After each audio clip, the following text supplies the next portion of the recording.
Voltaire, Candide, chapitre 1er. Comment Candide fut élevé dans un beau château et comment il fut chassé de celui-ci. Il y avait en Westphalie, dans le château de monsieur le baron de Thundertenkronk, un jeune garçon à qui la nature avait donné les mœurs les plus douces. Sa physionomie annonçait son âme. Il avait le jugement assez droit, avec l'esprit le plus simple. C'est, je crois, pour cette raison, qu'on le nommait Candide. Les anciens domestiques de la maison soupçonnaient qu'il était le fils de la sœur de monsieur le baron et d'un bon et honnête gentilhomme du voisinage que cette demoiselle ne voulut jamais épouser parce qu'il n'avait pu prouver que 71 quartiers et que le reste de son arbre généalogique avait été perdu par l'injure du temps. Monsieur le baron était un des plus puissants seigneurs de la Westphalie, car son château avait une porte et des fenêtres. Sa grande salle même était ornée d'une tapisserie. Tous les chiens de ses basses-cours composaient une meute dans le besoin. Ses palefreniers étaient ses piqueurs, le vicaire du village était son grand aumônier. Ils l'appelaient tous Monseigneur, et il riait quand il faisait des comptes.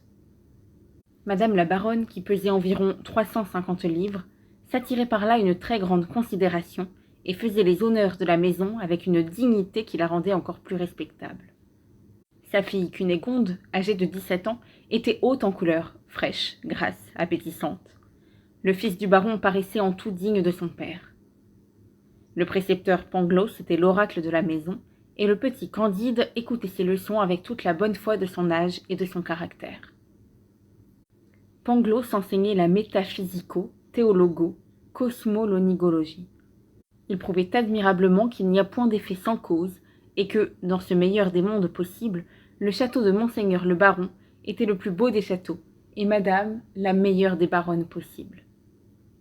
Il est démontré, disait-il, que les choses ne peuvent être autrement, car tout étant fait pour une fin, tout est nécessairement pour la meilleure fin. Remarquez bien que les nez ont été faits pour porter des lunettes. Aussi avons-nous des lunettes. Les jambes sont visiblement instituées pour être chaussées, et nous avons des chausses. Les pierres ont été formées pour être taillées et pour en faire des châteaux. Aussi, Monseigneur a un très beau château.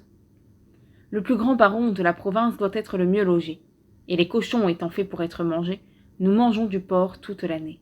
Par conséquent, ceux qui ont avancé que tout est bien ont dit une sottise. Il fallait dire que tout est au mieux. Candide écoutait attentivement et croyait innocemment, car il trouvait mademoiselle Cunégonde extrêmement belle, quoiqu'il ne prit jamais la hardiesse de le lui dire. Il concluait qu'après le bonheur d'être né baron, le second degré de bonheur était d'être mademoiselle Cunégonde, le troisième de la voir tous les jours, et le quatrième d'entendre maître Pangloss, le plus grand philosophe de la province, et par conséquent de toute la terre.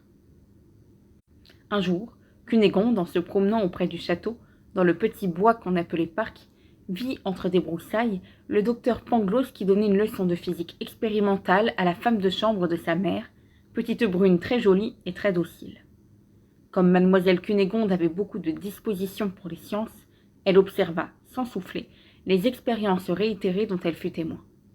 Elle vit clairement la raison suffisante du docteur, les effets et les causes, et s'en retourna toute agitée, toute pensive, toute remplie du désir d'être savante, songeant qu'elle pourrait bien être la raison suffisante du jeune Candide, qui pouvait aussi être la sienne. Elle rencontra Candide en revenant au château, et rougit. Candide rougit aussi. Elle lui dit bonjour d'une voix entrecoupée, et Candide lui parla sans savoir ce qu'il disait. Le lendemain, après le dîner, comme on sortait de table, Cunégonde et Candide se trouvèrent derrière un paravent. Cunégonde laissa tomber son mouchoir, Candide le ramassa, elle lui prit innocemment la main. Le jeune homme baisa innocemment la main de la jeune demoiselle avec une vivacité, une sensibilité, une grâce toute particulière. Leurs bouches se rencontrèrent, leurs yeux s'enflammèrent, leurs genoux tremblèrent, leurs mains s'égarèrent. Monsieur le baron passa auprès du paravent, et voyant cette cause et cet effet, chassa Candide du château à grands coups de pied dans le derrière. Cunégonde s'évanouit. Elle fut souffletée par madame la baronne dès qu'elle fut revenue à elle. Et tout fut consterné dans le plus beau et le plus agréable des châteaux possibles.